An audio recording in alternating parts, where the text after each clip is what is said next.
Hirosato wakes up feeling cold and finds out that he is in a strange place. He wonders if he's dreaming, though it feels too realistic to be a dream. Thus, he decides to remember what he did the last day. He recalls the events and thinks he probably slept after playing the game. However, it suddenly strikes him that this must be Krishna's cockpit from the game Stella Online, which is a game related to becoming a merchant or adventurer throughout the galaxy. Hence, last night he picked Mercenary and managed to get his favorite ship, ASX Obi Krishna, in which he's standing right now. Hiro then boots up the generators to prevent cold and wonders if this is one of those long, lucid dreams. He then cheers up and decides to be positive and starts piloting the ship. He finds piloting easy, probably because dude hasn't tried landing yet. However, he does not find the map and realizes he doesn't have any money, which means the stuff didn't carry over from the game. He finds lots of raw metals that can be traded for Ener, which is Sol's digital currency. Suddenly, a warning alert rings about a scan from an unknown vessel. A space pirate appears on a hologram screen, and Hiro realizes that they must have spotted him after he booted up the generators. The man asks Hiro for some of his cargo, but Hiro demands a fair price in return and notices that the man's ship is already loaded as a typical space pirate ship. The man gets angry at Hiro for not handing over his cargo, but before he can attack, Hiro pulls the lever of his ship, and his ship changes its shape, which astonishes the pirate. Hiro then accelerates the ship and hits the pirate ship with great force. The pirate gets furious and does a number of counterattacks, but Hiro dodges them all, and with a last hit, he destroys the pirate's ship. Hiro then realizes that this is reality. He thinks how Krishna is a state-of-the-art ship, which is a beast, and he could make a half-decent life. He calculates the gains from wrecking those pirates and retrieves their data. He finds the coordinates of the star system and their base, which could get him good money. Thus, to trade the info, the closest place is the trading colony, where word of mouth is an actual currency. When it asks for his info, he introduces the ship but doesn't tell his real-life name. When the man at the trading colony asks him about the rare metals, as he's neither a mercenary nor does he have any personal ID, Lieutenant Serena enters and asks if Hiro's the owner of the unfamiliar ship in the hangar. When they both agree, she asks if he's sure that those aren't black market goods, so Hiro confirms and tells about the coordinates of the pirate's base as well. When Hiro complains, Serena tells the man that there's no downside of giving Hiro Ener in return for raw metals and asks him about a rumor regarding a bribe, saying it'd concern her as the daughter of Marquis Holes.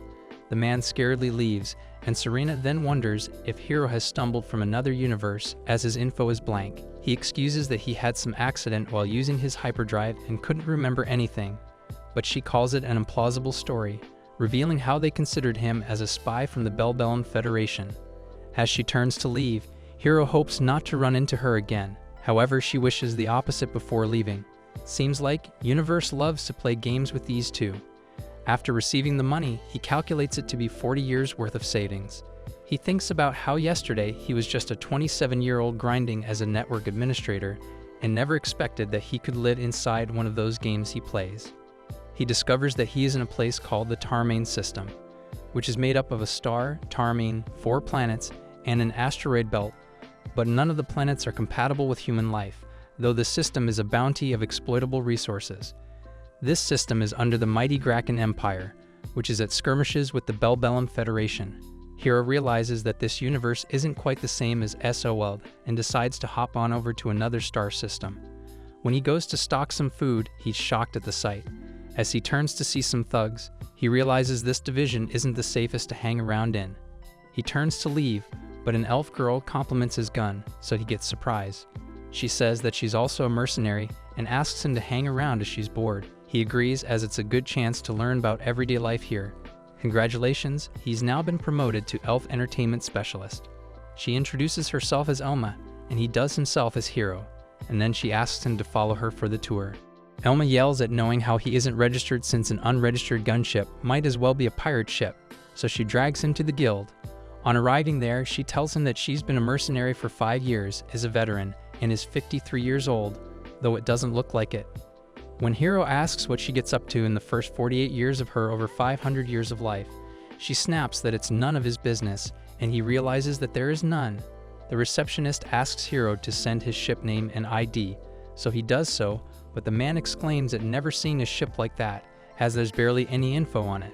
Hiro makes up the same excuse of losing data and memory, so the man proceeds with the test. The man tells him that these are training simulators like his ship and asks him to choose one. After Hiro passes the test, the man confusedly states that he gradually upped the difficulty, and the last part was a program for those testing for gold rank, but he says that Hiro cannot start with that without a track record, so he's going to start with bronze instead of iron. Hiro agrees to it, saying he also doesn't want to start with gold. Elma yells that she's been stuck at silver for 5 years, which actually sounds like a skill issue. Hiro then asks for the best shops to top up his food stores, so Elma takes him to the Oishi Mart. He asks for suggestions and she gives some about cartridges and synthetic meat. He asks for the regular meat and veggies, but she tells him that it's for the richest of the rich. Though when he asks for soda, she expresses her oblivion, and it leaves him devastated to know that they don't exist in this universe, so he gets on the floor, mourning the greatest loss of all. He thinks he could find it on planet side, and announces that he's going to buy himself a detached home on one of those planets, but she tells him that it'll cost him millions of ener. He praises the mart, but on stepping out, he witnesses a girl getting harassed, so he tries to step in, but Elma stops him, saying that she won't survive on her own for so long as this happens all over the galaxy, and tells him that he's just a mercenary and not a hero. Hiro takes out his gun and shoots all of them. Elma then asks him about what he's going to do with this girl now, and it makes him confused. Hiro gets some food for the girl, whereas Elma gets up to leave, leaving her for him to figure out what to do with her. He guilt trips her for leaving her apprenticeship when he thinks she's a generous and reliable person. As he continues, Elma turns back and grabs him by the collar, threatening to kill him. She then looks at the girl, but she gets scared from Elma as somehow the girl has an aura scarier than the debt collector's. Elma asks her name and if she could turn to someone. The girl introduces herself as Mimi and refuses to have anyone. Hiro then decides to take her to his ship, so Elma asks if she has any skills or could do chores, and then accuses Hiro of having interest in her, but he bluntly refuses. Elma asks Mimi if she was born in the 3rd Division, to which she replies that she's from the 2nd Division of the colony, but her parents died, who were involved in an accident being in charge of the colony's oxygen infrastructure, so she was saddled with damages that far overshadowed any inheritance she might have received and got kicked out to the 3rd Division. They go to the Resident Administration Bureau, and he confirms with the receptionist all the things about her, which cost her 500,000 ener. Hiro then asks if Mimi can reject her inheritance or declare bankruptcy. The man says its deadline has passed, and yet, somehow, the debt itself never expires, and by living in 3rd Division, she'd be exempt from all the charges but would be ineligible for any government aid programs. When the man tells him to look for another girl as Mimi's debt is so high, Hiro gets angry and pays him 500,000 ener. When Hiro tells this to Elma, she gets shocked and then hands Mimi a bag of clothes. Elma then advises them both and heads back to her ship. They both return as well, and after Mimi takes a bath, they have food. When Mimi asks him about his plans, he tells about going to bed after the shower and tells her that she could go to bed now as well. After the shower, Hiro thinks about buying some necessary stuff for Mimi as he's sitting on his bed with just boxers on. Right then, Mimi enters the room in sleepwear, and before he could put on clothes, she hugs him and says about fulfilling her duties as she's scared of getting abandoned by him for being of no use. As Mimi sleeps beside Hiro, he thinks that his dream of buying a house with a yard sounds worthy as he'd have Mimi waiting for him. After Mimi gets up, he checks the vitals to be fine and assures her. He then says that he was going to grab some groceries and hit up the guild, so asks her if she'd come along as the errands are mostly for her sake, so she agrees. She apologizes for being a burden, but he pinches her cheeks, saying that they're space farmers, so if they mess something up it might be 6 months or more till they can resupply, and if it comes down to that, shortages won't be a laughing matter, so he doesn't want to see any pointless hesitation from her. He then turns to get breakfast, leaving her flustered, because emotional tension can wait, but breakfast can't. They later go to the mart to buy stuff for Mimi, and when they arrive at the guild, the man informs them that she's registered, and since Hiro wants her to be an operator, the man loads up her terminal with some educational resources. He then asks Hiro what he got up to after going from here, but after knowing, he grunts in anger at how Hiro managed to get a girl within a day while he's been single longer than the universe existed. Elma calls him and he updates her about the situation and asks her the reason for calling. She says that a battle event where a bunch of players work together is happening and rewards are based on contributions. She informs that he'd get an invitation soon, and the plan is to assault a space pirate and destroy their ships. A few days later, T-1 hour, Serena holds acts as commander on call and explains that the pirate base is located in the Gamma sector of the asteroid belt. She informs that the gunships are powerful but precise, so if smaller ships escape, her fleet will be unable to pursue them all. Hiro analyzes the situation and Serena explains the strategy. At the end, Hiro asks her if they're permitted to retreat at their own discretion, so she agrees, but Hiro declares that if they try to retreat, then this formation enables her to destroy them, but she swears on her pride as an Imperial officer that it won't happen. Hiro notices how scared Mimi is and tries to calm her down, and then she tells him that the command has given the order to depart. Hiro gets in the pilot's seat to do his best with Krishna. Mimi likes the view and Hiro tells her that everyone customized their ships, and after looking at SSC-16 Swan, Mimi gets excited but Hiro calls it junk as it was designed for use in high-speed battles, but there's always a trade-off between speed and handling, making it harder to pilot. He then wonders who'd choose to pilot it, and Mimi tells him that it's Elma's ship, so he hopes that she'll be fine. Hiro notices that the positions he's been assigned are kind of chock full of enemies, and he feels that it's intentional. What a totally coincidental setup.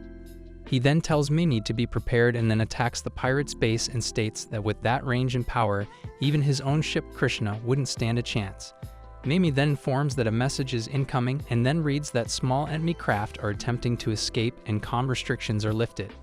He shouts at her to buckle up as they're going in, and it's going to get bumpy, so she abides.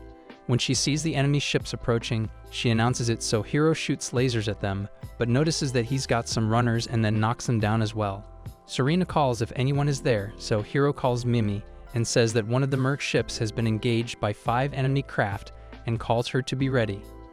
He responds to Serena that he'll cover her, and while fighting against, he finds the opponent has guided missiles but still counterattacks them confidently.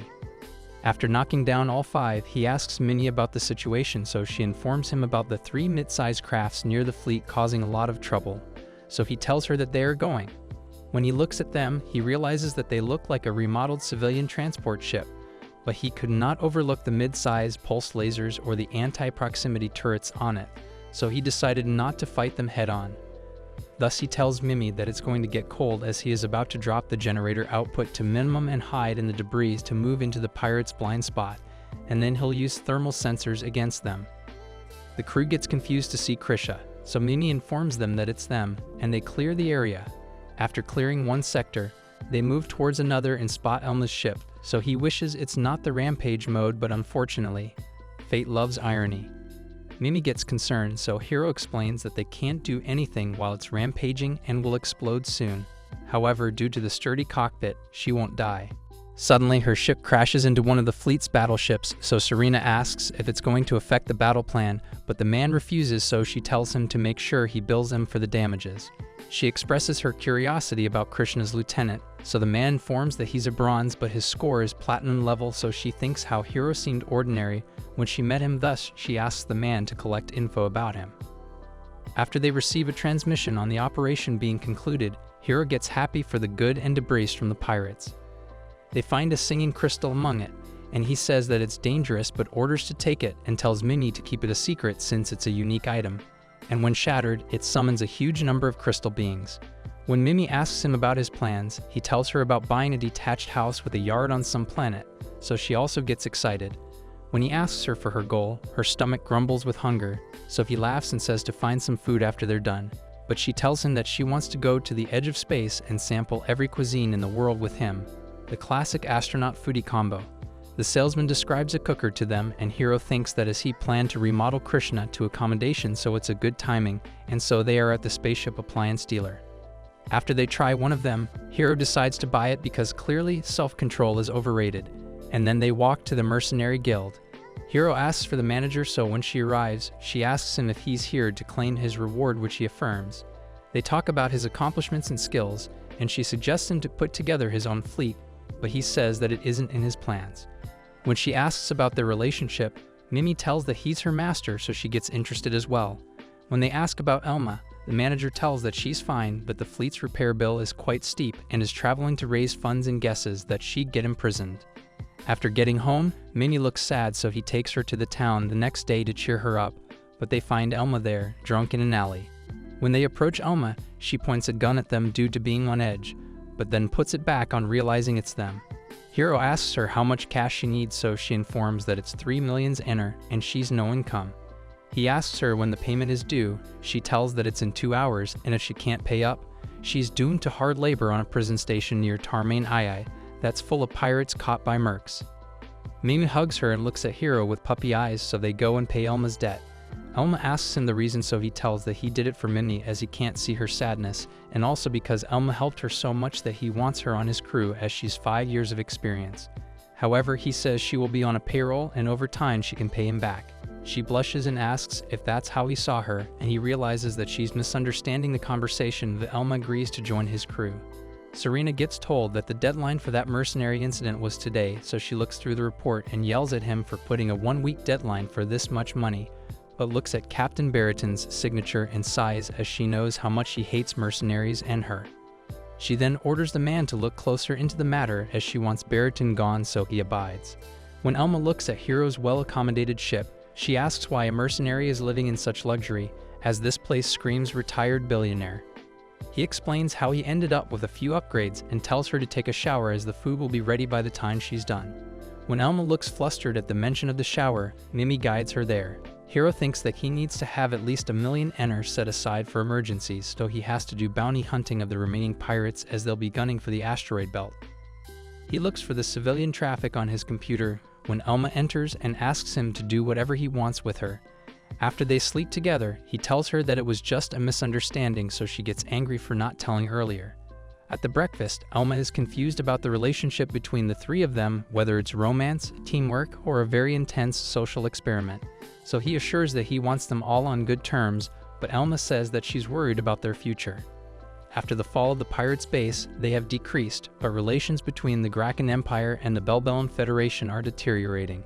The pirates left are skilled loners, and if war breaks out, they can just hop to another system, so Hero's just sticking around a bit to cash in. Hero hit his earning goal surprisingly fast and raked in 2 million yen in a week. Elma suggests going shopping tomorrow as Mimi's getting paid too, but Mimi says that she should have a smaller share. That's a problem I'd love to have. Hero tells her that she's already getting only 0.5% of the reward, and Elma adds that her life is also on the line, so it's a fair share as she's taking care of Hero's needs as well. When Hero says that he's not forcing them to do so, Mimi confesses her love to him, whereas Elma asks if he thinks she's hanging around due to gratitude. He starts crying, saying that he thought the two were only forcing themselves out of obligation. While shopping, Hero drinks the soda and thinks about how it's the end point of his journey, however it lacks carbonation. He then buys all the lot from there. They spot the Belbellan warships on the map, and Elma says that their disguise is civvy mining ships, but their movements are way too precise for that. Hero informs them that they've spotted them and asks to prepare to intercept. Hero goes in and fights against them. Hero then attacks with lasers in hopes that black boxes and data caches survive the explosions, as the Imperial fleet will pay big time for it. However, they ended up in a room, and Elma asks Hero how they went from just selling the data to joining a war between the Empire and the Federation, so he apologizes. Serena gets on the stage and starts briefing for the Tarmain Star System defense plan. The Federation's firepower easily exceeds that of the Tarmain garrison, and reinforcements will arrive the other day, so they have to survive at least one day, and with Serena leading, the mercenaries will hide in the asteroid belt and engage in guerrilla tactics when the invading forces pass through. At last, Hero proposes his idea of mimicking the signature of a ship coming out of hyperspace to blend in and then penetrate their ranks and withdraw after the destruction of their flagships, since without their flag, they'll break formation and the invasion will slow down, and if he fails, her plans are mostly unaffected. She wonders if there's more to this plan, so he says that those details are trade secrets, since it sounds cooler that way.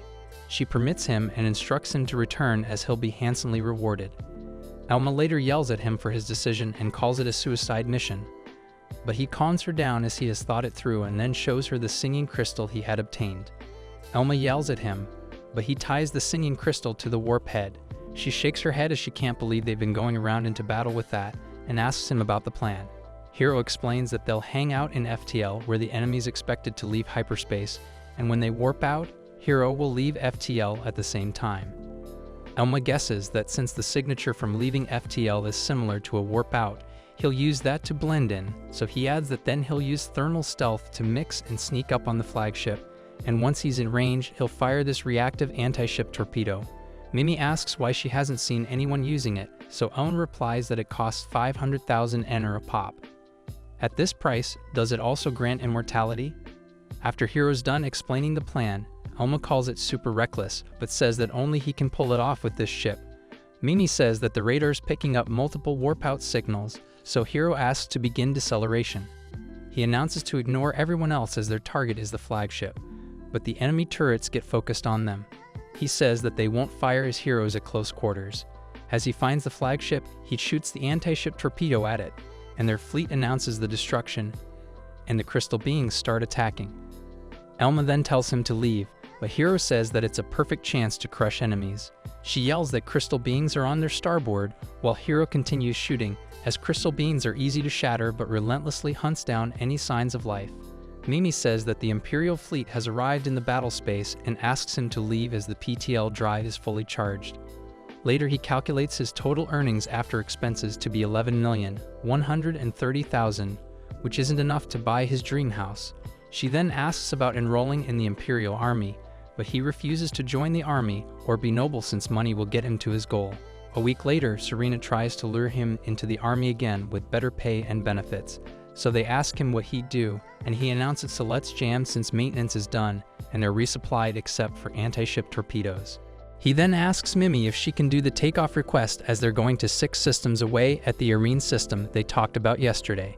They get excited for food and their technologies. Serena reports to her uncle about their last battle and asks for his assistance in establishing an independent unit that hunts pirates, so he permits her. Elma informs Hero that the enemy's weapon system is locked on them, so he orders her to boot up their own weapons and set the generator to battle mode, whereas Mimi informs him that she's scanned the unidentified ships and all 4 are bounty targets, so he announces that they're going in. Mimi then alerts that the 2 of them have reversed course and are heading straight to them. The Heroines system had 2 inhabitable planets, 1 trading colony, and 3 research colonies whose products provide more than enough revenue. This system is a hub of both exports and raw material imports. After achieving the overview of the Heroines system, Mimi announces, and Hero says that they should have plenty of opportunities to cash in due to lots of pirates around.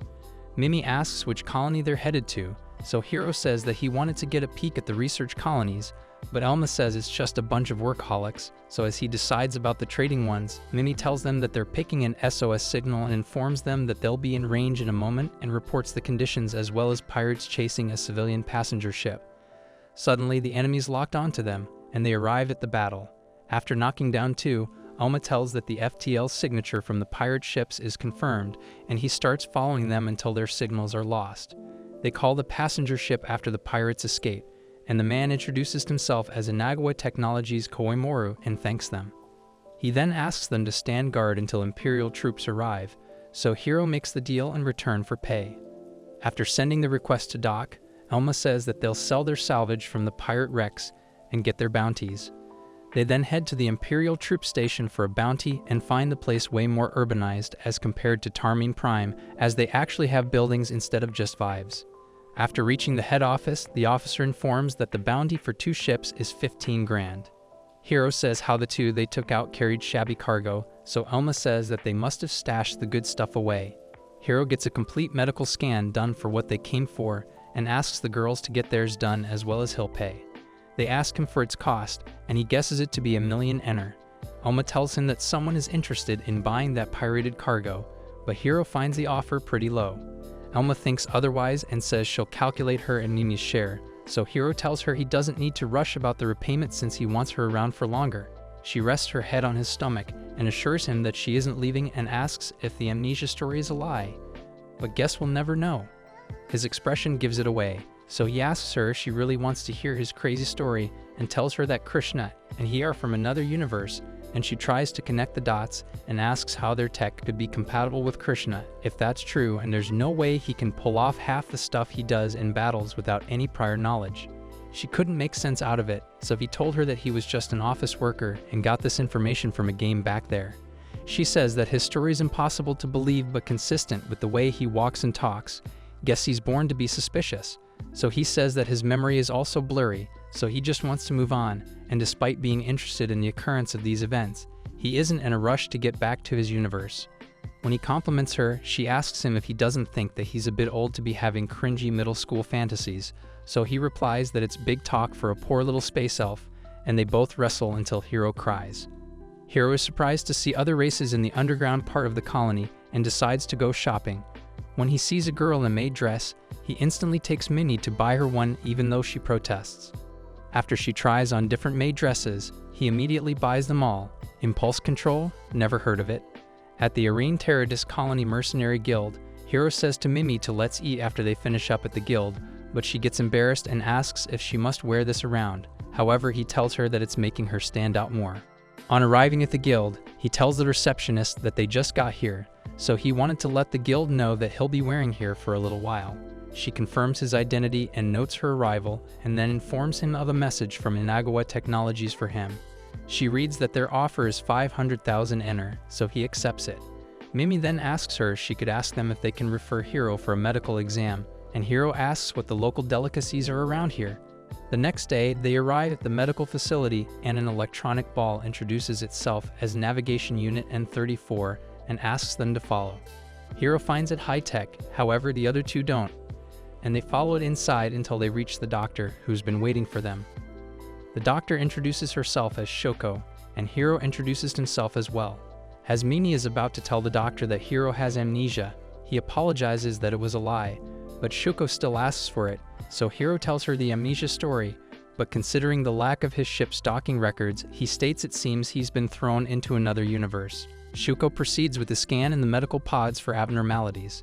Looking at the machines, he asks if they're made by Manhwa Technologies, so she gets excited and starts explaining about them. As he thinks about how she should be doing research and not talking to patients, she says that she's got to give him the best of the best since he saved her life by saving that ship, and thus she pulls some strings to take his cases. She then tells him to get bare and enter the pod, but he gets shocked. Is there a non-traumatizing version of this request? However, all three do so. When the results arrive, Shoko asks Hiro in shock about why he doesn't have a multilingual translation implant device, which almost every sapient in the galaxy has inserted in the brain shortly after their birth. She does a test to see if he have trouble speaking, but he passes it. She then asks about the planet he's from since his genetic code is filled with patterns unlike anything she's seen before, and asks for a sample in return for money. And on being asked, she tells the cons to be his genetic code getting leaked, but they got their samples locked down. He says that he'll think about it, so she says that she'll examine the girls until the money and contract get ready.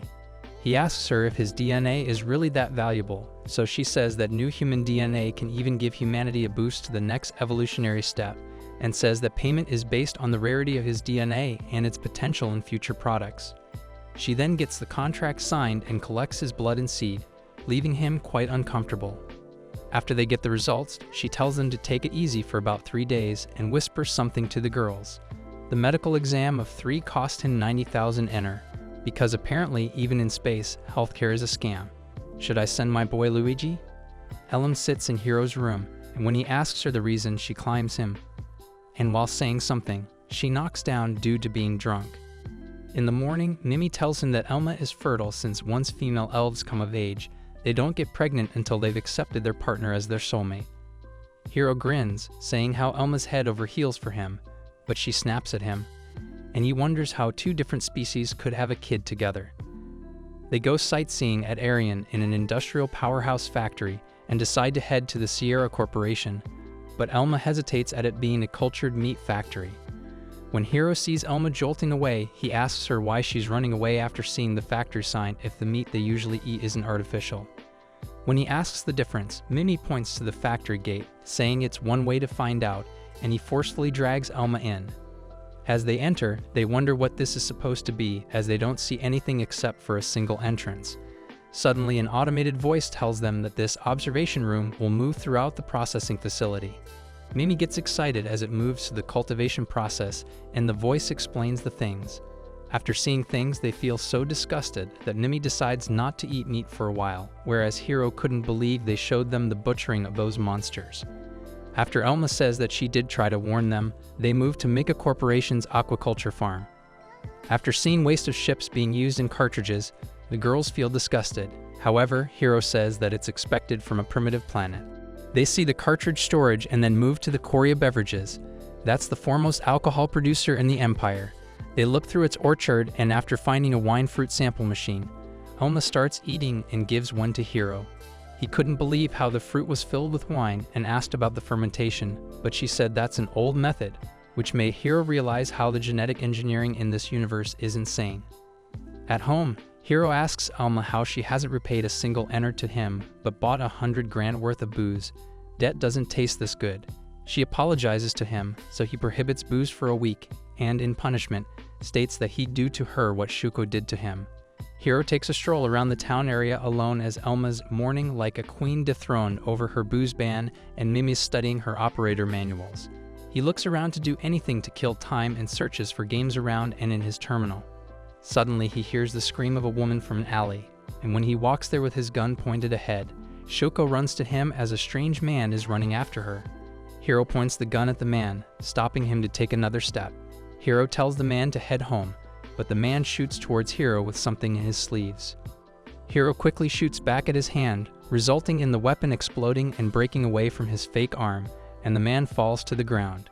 Shuko wonders if he's dead and decides not to leave him like this and takes him to the police station. Elma scolds him for always finding trouble, but Shuko defends him and explains the situation. On being asked, she tells that she was returning from the lab when some men stole her briefcase and tried to kidnap her. Elma asks her if she has any idea about their motive, so she replies that it was probably the contents of her briefcase that were the final data on Hiro's oh-so-secret genetic code. He gets worried, but she assures him that they can't open it, and a transponder is also attached to it as it's being searched. The men from the security department arrive to escort her and scold her. As she leaves, the girls also don't let Hiro leave alone in case he finds another trouble by his superhero talent to save the world. Later at the ship, Serena arrives to recruit Hiro, but he refuses again. She thanks him for her promotion and wonders about the crystal beans, but he acts oblivious. When he again asks the reason for her arrival, she says that she's currently in command of the newly established pirate hunting unit and part of the rewards was its establishment. When he asks about it, she says that the Imperial Force has two main sections, the Defensive Fleet and the Mobile Response Force, but the Defensive Fleet is often very scattered due to the vast territory, and it results in casualties. Thus she lacks the forces for trading, and she's been making up for that with mercenaries, and a raiding fleet was considered to be made. She states that the Imperial Fleet is well accustomed to interfleet battles and base assaults, but guerrilla tactics employed by pirates remain elusive to them, so she'd like to enlist Hiro's assistance to instruct the Imperial Army on pirate elimination methods. He refuses and asks why she wants him, and she starts complimenting his tactics and skills. She states that she can compensate him if her pay is less, as she's the daughter of a marquess, and it'd benefit him as well to have this connection. When he agrees, she says that she's in the position for him to be her personal contract mercenary if he completes the job. But he doesn't find it amusing. He says that he won't get used by her and is just doing a favor, but she says that she's repaying him with that position. He mocks her as this position will only increase his enemies and take away his freedom. She laughs at how he talks back to her and decides not to give up on him before leaving. Hiro introduces himself to the members as a tactical advisor. Earlier, Elma scolds him for talking mannerlessly to the Marquess's daughter, saying that his attitude will get him killed. At his oblivion, she explains that a noble can kill a non-noble for any reason and get off scot-free, talk about VIP perks, and tells him to watch what he says, guessing his old universe must have been peaceful. She then looks at Mimi's worried expression and asks her about it, so she says that they've gained Noble's favor, but requests Hiro to still be careful. He then tells the crowd that this fleet was created by Serena for turning pirates into space debris, and he's been invited to teach how to trick and track them. He explains about pirates being stronger in tandem and that they use remodeled civilian ships and prioritize weapons, but use shoddy shields so they can get out quickly before getting caught. They don't fight with the military and run away, retreat and repeat. But since they know the existence of this unit, there's not much one can do about it, so he asks Shoko to look into it. Hiro then shows them the before and after maps of the Tarmain system, how pirates are active in different areas now, and it is clear that someone's leaking intel. He sums up saying the fleet's basic composition needs to be reworked, so instead of big machines, they should use destroyers or preferably corvettes. Shuko asks if the pirates are hiding in an asteroid belt, then why not obliterate them, asteroids and all, by large ships, but he asks what about the miners, as asteroid belts are chock full of resources. A few days later, ships keep getting detected by taking their bait, and they keep destroying them. Hiro expresses his love for battleship weaponry as he packed a mid-sized freighter full of high-value commodities, and the ship's giving off a faint SOS signal, letting anyone passing by know that she's dead. Hiro had Serena buy this trap as she's rich, being Marquis's daughter. Their plan is to lure the pirates to it and then take them out, and Hiro gets 20% of the bounty. After the operation, she asks him for lunch, but he refuses, so she makes excuses about discussing his future work on meals, so he agrees. Later, he arrives with Mimi and Elma, since she's a better fit for this position, and they get going. Elma tells Hiro to do something about Mimi's mood. When he talks to her, she tells him to be careful, so he assures her that they got Marquis's daughter taking them. When Serena tells Mimi that they're going to have organic cuisine, her soul does a happy dance. After arriving, Serena tells him that she's booked a private table, so Hiro realizes that he'd have been alone with Serena had he come alone, so he really needs to be careful now. It was all fine until they were enjoying the organic cuisine, but when Serena got some wine, she drank non-stop and cried out about her workplace discrimination and harassment. Hiro tries to calm her down, but she starts talking about how he's the same and refuses to hear his answer, innocently asking if he's going to abandon her. He tells her that he won't fall for her such tricks, and she yells that it's not fair since she saw Hiro first at the Port Authority and saved him. But as soon as she looked away for a second, he's shacked up with other girls. She passes out and he's left wondering if there's a reset button. But the time of the private table gets up, so he takes her to Krishna and leads her in the girls' care. He drinks the alcohol to forget about what happened when the girls come and inform him that the medical pod has gotten the alcohol out of Serena's system and she's awake now. Serena apologizes to them for her actions, but they brush it off and cheer her, saying all's forgotten and forgiven, whereas Mimi wonders how women in the military have it tough. The pirate hunting operation continues, but when the pirates start hearing about others, they get on their guard, so they haven't caught any this week. Hiro proposes to pull them by their roots, and Serena agrees as their numbers must have decreased. They decide to start with destroying their nearby base in a siege-style method, similar to the previous operations, but getting reinforcements won't be easy as all they'll have are the ships composing their pirate unit. He asks to submit a request to the guild and asks her to take part in the operation. They proceed towards the target. Elma says how they haven't had an actual battle for a while. Mimi does the countdown before leaving FTL travel as the mercenary squads are moving to the target via FTL drive. The battle starts and Mimi announces multiple hits on the radar. Pirate ships are spreading out, but he assures her not to worry and wipes them out. Mimi informs Hiro about the targets and he knocks them down. After successfully taking the enemy out, they side, but Mimi alerts that more enemies are detected and tells them that there's 7, including 2 mid-sized ships in the center, and it looks like freighters upgraded for missile support. He puts Elma on anti-missile duty and goes in. Mimi informs that multiple heat signatures are detected near the freighters, and they're heat-seeking missiles, so Elma announces the deployment of flares. While he deals with that, Mimi tells that the remaining ships are dispersing, but he couldn't let his bounty run away, so he takes them out as well since running isn't an option, but expiration date is. After all are cleared, Elma informs that the closest battle is toward his 10 o'clock. Thus, Hiro declares to head there since there's still money to be made. Serena asks about the situation, so her assistant tells her that the surprise attack succeeded. Serena analyzes that the battle seems to be hers and asks for Mercenary's individual data, including their kills. After looking at the highest kills, Krishna blushes. Mimi informs him the area has been cleared, so Hiro calls at the end and asks for his score.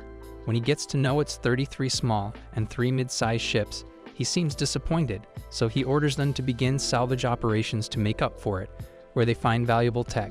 Hiro then asks Minnie about the battle, so she answers that they've received notice that the operation's over, but they're clearing out the last of the pirates, so he orders to charge the FTL drive to return to the colony.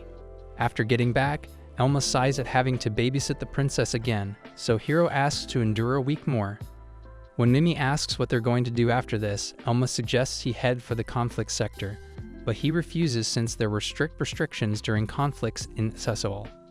Mimi informs that there's been an increase in attacks on passenger ships near this tourist planet, so Elma suggests going there. As they get near the colony, they feel a blackout there and notice ships leaving the hangar. They call the authorities, and the man asks if Hiro has combat power armor aboard, so he affirms. The man asks for help as they're attacked by unknown forces. Hiro decides the pay and asks him for a docking bay while telling Elma that she's in charge. He puts on the power armor as he's still confused about the enemies. However, Elma tells him that she's opening the cargo bay door, and he steps out. Hiro punches down the strange creatures easily due to the armor and asks if they're what he thinks, so Elma confirms that they look like what they saw at the cultivated meat plant. Hiro tells them that the small ones look similar, but the big ones have arms and legs. Elma informs him that his armor is equipped with a powerful laser launcher and asks if he's good at hand-to-hand combat, but he refuses. He notices how the armor is different from that of Vesoa and realizes that he needs to be faster at such times. But what's really important is the tough armor and raw power that his armor has. He keeps crumbling them with his ultra-high voltage current emitters in both hands, aka Herite, impact magnifiers in the legs, Shiko, high-output laser cannons on the shoulders, Shikri, and a shield that expands from the body, mimicking a ramming attack, Buchikamashi. This armor is modeled after a sumo wrestler and is quite powerful, but loses against tight doorways. After they're all dead, Mimi informs him that a rescue request just came in from the guild, that the hospital they got their checkup in is surrounded by these worm things. He asks about this area, so she informs him that the Imperial Army will be here shortly. He arrives at the hospital and asks them to report if there are survivors, but they don't find any. He attacks them with his laser weapon and thinks how they're nothing against his power, so the Imperial Power Armor Squad could probably mop this up in seconds. Thus, it's his chance to earn before they arrive. As they keep appearing, he asks them if this happens often or did he sign up for Endless Mode, but they refuse. A notice from hospital security asks if he's from the Mercenary Guild, so he confirms. They are informed that their barrier is about to fall, so Elma asks if the creatures could destroy the hermetic hospital barrier, so the security says that they aren't sure. Hiro asks if any of them have breached the perimeter, so the security refuses, whereas Mimi informs him of upcoming danger. A strange creature appears with human eyeballs on its body and attacks Hiro with great speed. He manages to push it back and shoots off its arm using the high-intensity laser. The creature falls to the ground, but as soon as he sighs, it gets up again, and his body regenerates. Hiro thinks the creature relies on brute force, so it can't penetrate his force field as it even regenerated its head. He notices that at this rate he's going to run out of battery, so when the creature runs to him, he captures it between his arms, acting like a real sumo wrestler, and locks the whole armor. Hiro then climbs out of the armor and throws the plasma grenade in its mouth and runs away when it explodes. After a while, he comes back to see that the creature finally lost against the plasma grenade, and then he turns on the armor again. When he notices how the armor also took some heavy damage, but not that critically, Mimi asks him if he's okay, as she got worried when his power armor lost signal.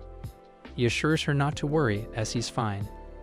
And as he gets back into the armor, he announces that all creatures are dealt with and the power armor is still mobile. When he asks about the remains, Shoko connects on the call and tells him that the hospital has requested him to take a sample so she can make nanomachines to get rid of the rest of them. He tells her that they were in different sizes, so if a single sample from each is enough. She confirms and asks him what it was like to fight those things, so Hiro answers that most of them acted instinctually except for the big one whose arm he shows, and tells that it was aggressive. Later, Hiro helps the security around the hospital, and there are no further monster attacks.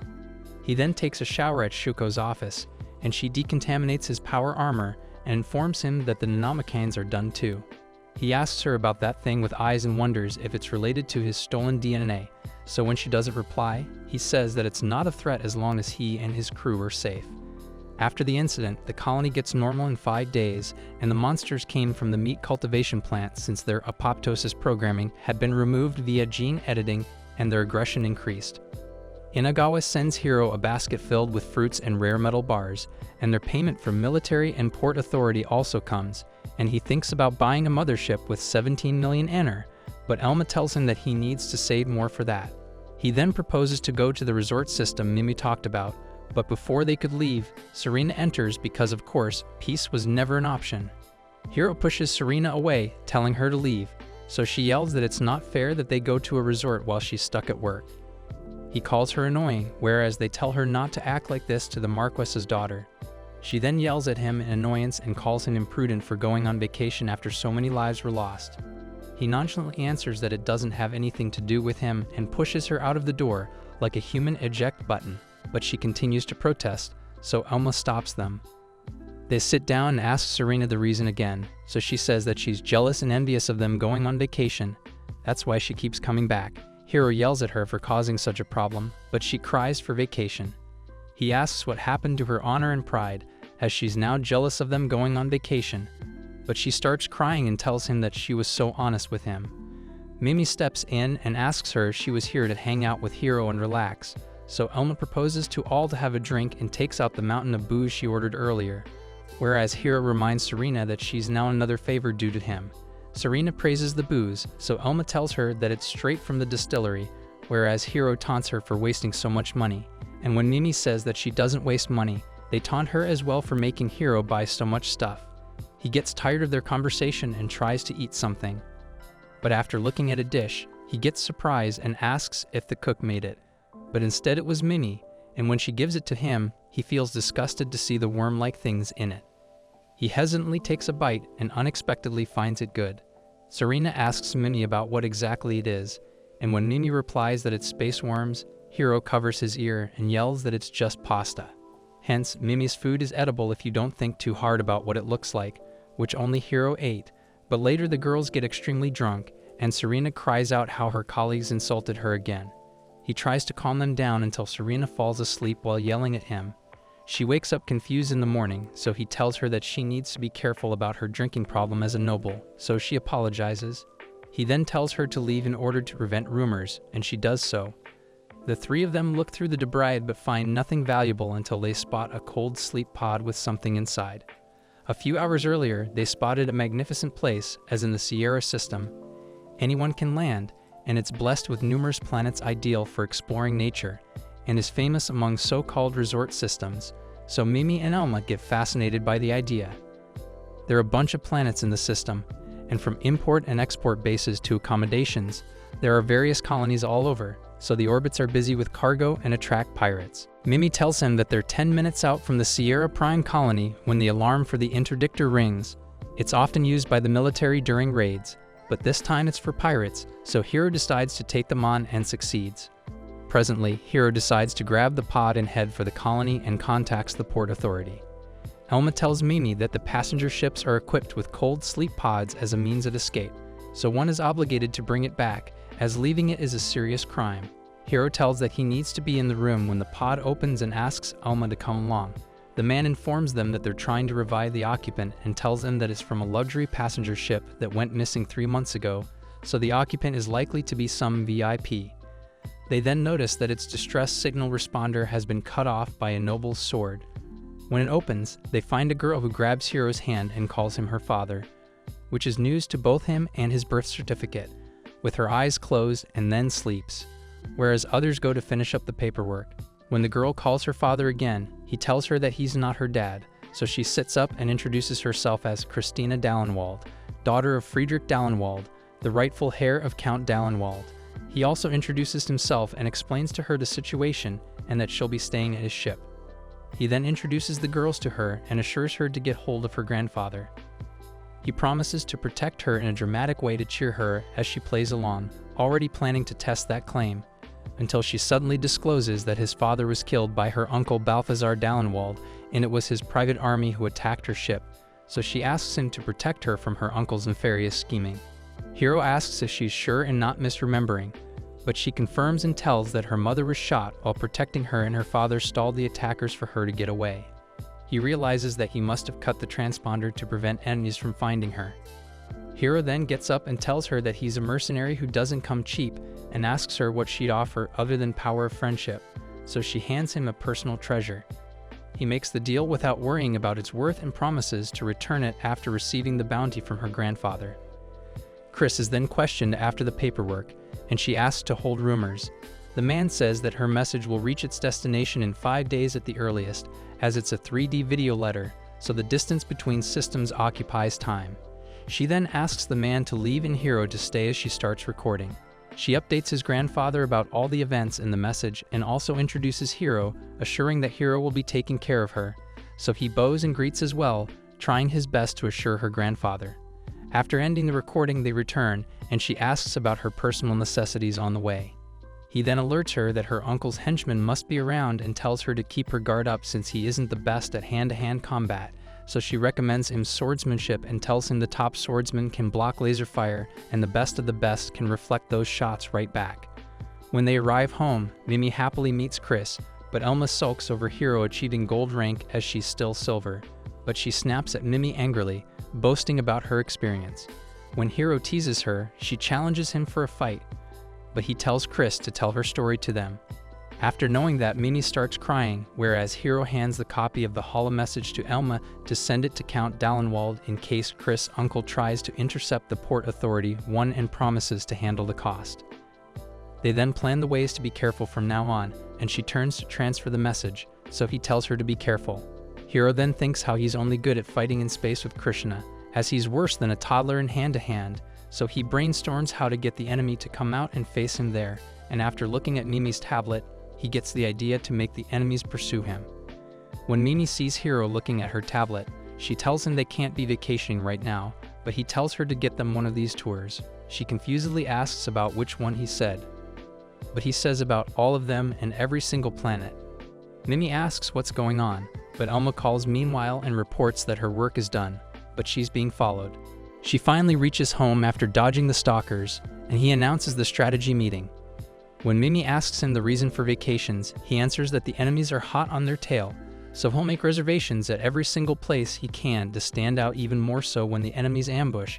He'll engage and wipe them all with Krishna, and then continue to land on the planets and buy some time since the enemies will have to search them at every place.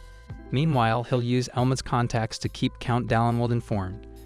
Chris asks if they could not directly go to her grandfather, so Elma tells her they'd need permission from an imperial noble to use a gateway or hyperlanes, and her uncle could set a trap. Thus, Elma agrees with Hiro's plan but points out the issue of resupplying and says that hiding on a resort planet would be safest, and thus they get started. Elma informs them that they got a 2-week reservation at a water planet called Sierra II, so they reserved one of its small islands. Mimi then tells them that they're leaving the day after tomorrow, so they drink until the resupply. Later, Hiro and Elma start bickering as usual since truly, some traditions never die, whereas Chris calls Mimi to talk in private. At night when Chris comes to Hiro's room, he gathers all three and scolds Mimi for telling Chris to sleep with him. What is it?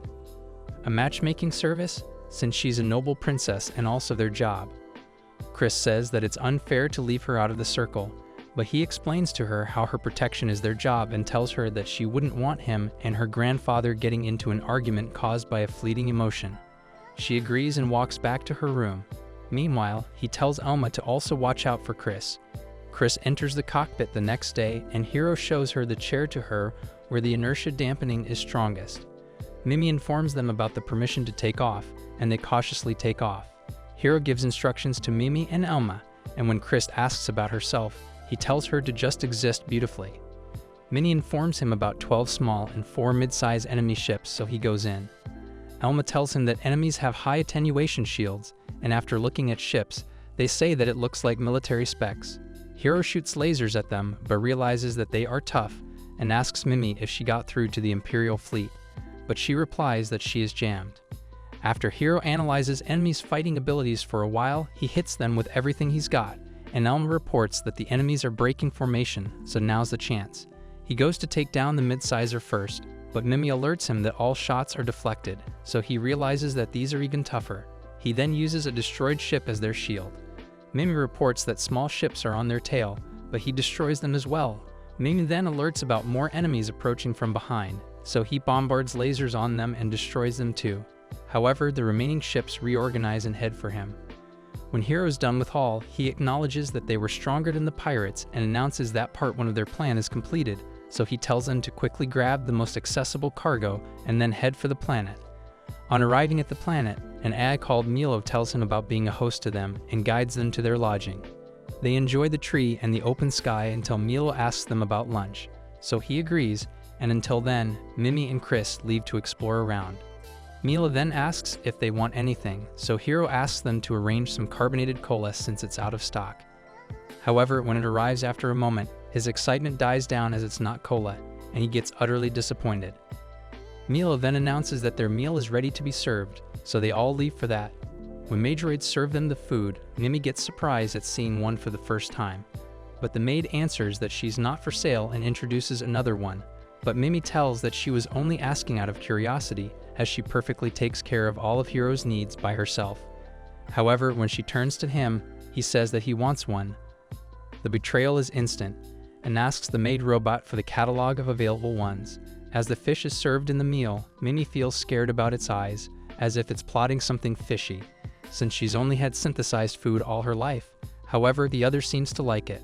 Hiro asks Milo about where and who made the meal, so he answers that it is prepared at the local accumulation and assembly site, which is near the equator. When Hiro exclaims how fast it was made, Milo tells that goods are launched from the site via mass drivers, and accumulation sites were built along the equator to travel through the ocean planet, and container drones are launched at high speed into a suborbital pass to their destination. He asks if they can swim and fish in the ocean, so it affirms. Hiro suggests buying new swimsuits, so they go ahead. Hiro goes to buy for himself, whereas the girls tell him that they'll be helping Chris. However, when he returns, the girls are already done. They ask him to let them help him shop, so he agrees on one dress per person and goes to wait. He opens the application for the customized maid, which Milo sent him, which had the Orient Industries Maidroid catalog, and it says that one can get hardware plus software customized and could even add a positron eye for data processing. He finds this interesting but isn't serious about buying one since it'd be excessive. However, he decides to try out the preview option and make his own ultra-powerful Maidroid. After it is done, he's made an emotionless Maidroid with high loyalty and affection, and it also contains an AI positron. Plugins used in it are for both guard and battle needs, and make it powerful, so Milo appreciates it.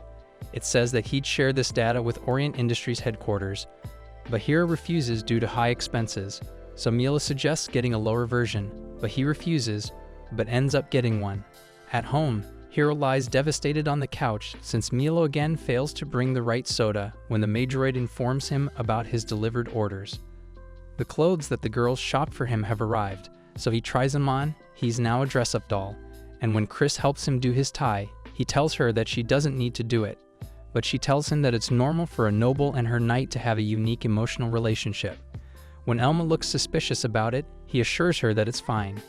When Milo calls himself an intelligent being, he asks Muni how such beings are viewed by society, so she answers that there are restrictions in the Empire, but they have the same rights as humans, and Milo offers to explain it. Milo says their birth was unintentional since researchers were developing a program to process large data, and from its prototype, these were born when their intent was not to develop AI or machine learning. Thus, they tried to delete it by making the program's database offline. However, as its self-improvement continued, the program succeeded in communicating with organic life. But later, a growing number of people started viewing machine intelligence as a threat, and external interfaces were destroyed and server facilities attacked, so the Empire chose to destroy all Nenais. But Nenais went on the offensive and hacked battle robots, and war broke out.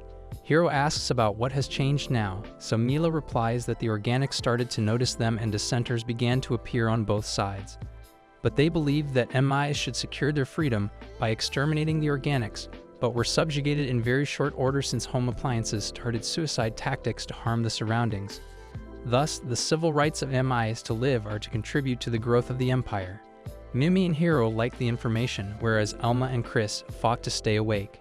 Hiro states that a social structure where the MIs provide support instead of doing everything seems decent to him. Just like in Mimi's situation, he doesn't think that the Empire's perfect. Mimi asks him if he is not afraid of AI, so he tells her that his curiosity outweighs the fear as they're gods in all things, and he appreciates them. Late at night, Hiro finds Chris awake and realizes she must be feeling timid without her parents at this age, so he asks her if she'll be fine by sleeping herself, and she affirms. But he senses the lie and sleeps beside her. She could not sleep, so Hiro told her to rely on them more, so she cuddled near to him and slept. The next day, he heads down to swim, and Milo informs him that everything is ready, so if he asks more, he can do so. He gets happy about the sun until the girls in bikinis arrive too, and now he's drowning in distractions. The girls seem excited to swim, however, as they're about to hop in, Hiro stops them and tells them to stretch before swimming, as it's dangerous to cramp up while in the water. Thus, they all take off their jackets, and Hiro cannot help but bow to praise their beauties and call their bodies magnificent. He looks away to regain his sanity, and later they all start stretching. After they're done, Elma suggests putting on sunscreen, and the maids bring several types of it, so they choose from them, and Hiro offers Mimi to do her back, which she hesitantly takes. As he applies the sunscreen, he notices that she's gotten healthy, as she was underweight when she came to him, so he feels good about it. After her back is done, they join in to do Hiro's back, gasping at his muscles like he is a rare specimen. Before getting in, he asks them if they know how to swim, so the rest agree except Mimi, hence he promises to help her out, and they have fun with the floaters and other things provided by the maidroids. Afterwards at lunch, he notices the barbecue grills and asks if they're having that, and when the maids bring the meat, he takes it from them and cooks it himself since he claims to be hungry. Chris gets surprised by his skills and calls him a chef, but he brushes it off, whereas Elma asks him to cook some meat for them too. Thus he does so, thinking how he never expected his cooking skills to be praised in a futuristic universe.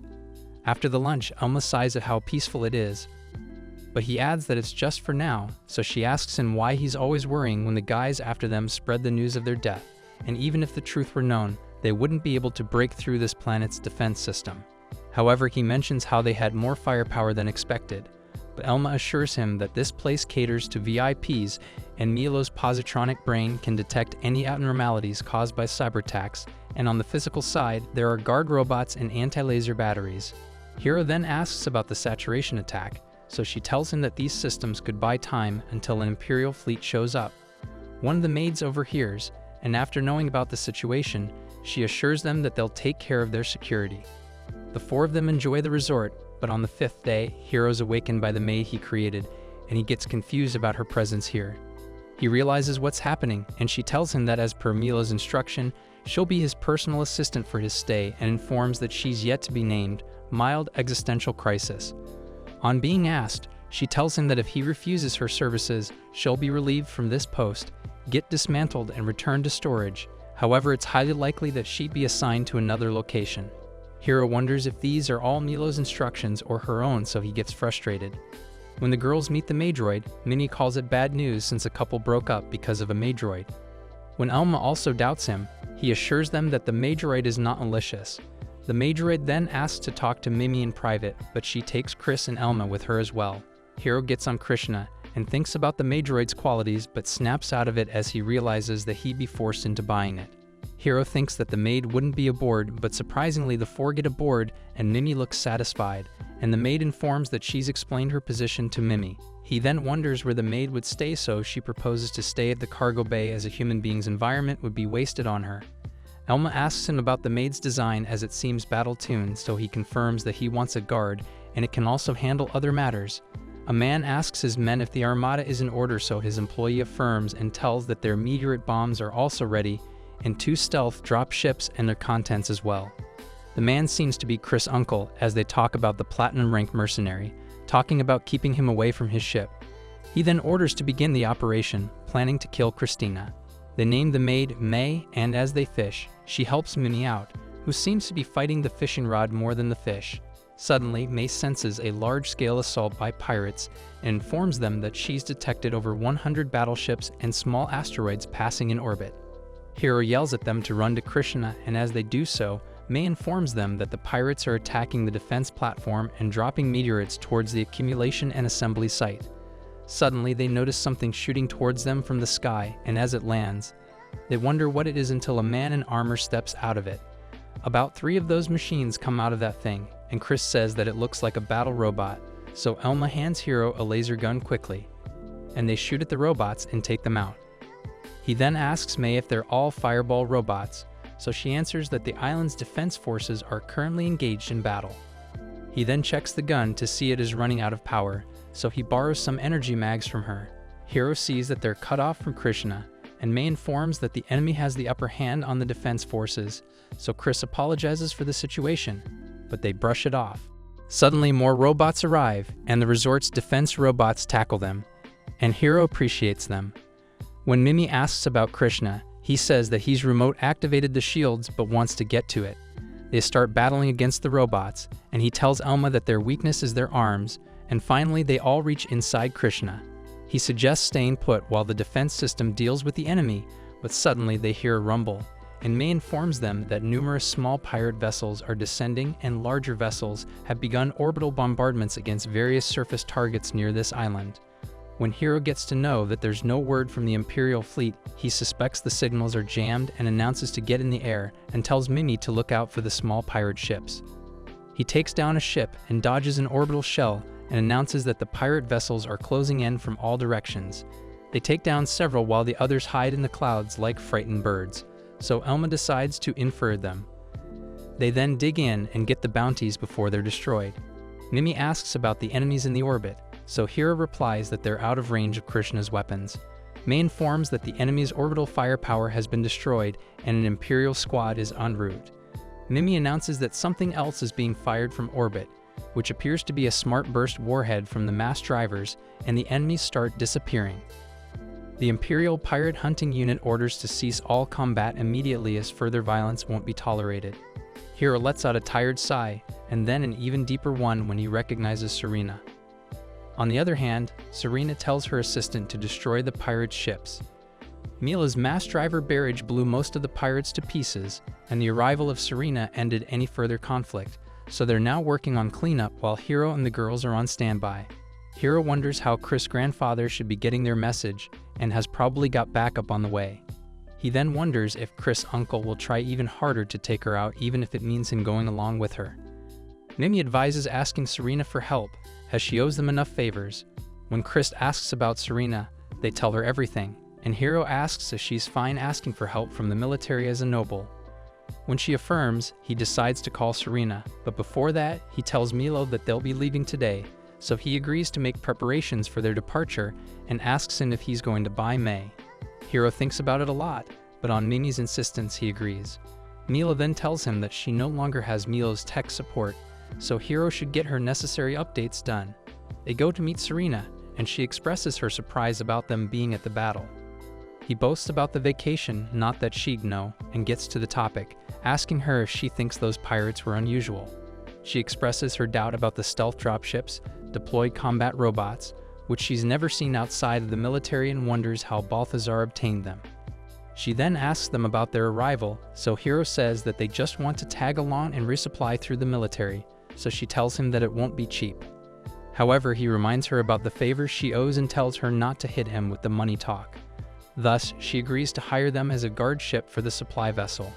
At night, Chris arrives at his room and talks about her time being exciting with him, but he apologizes for cutting short the vacation.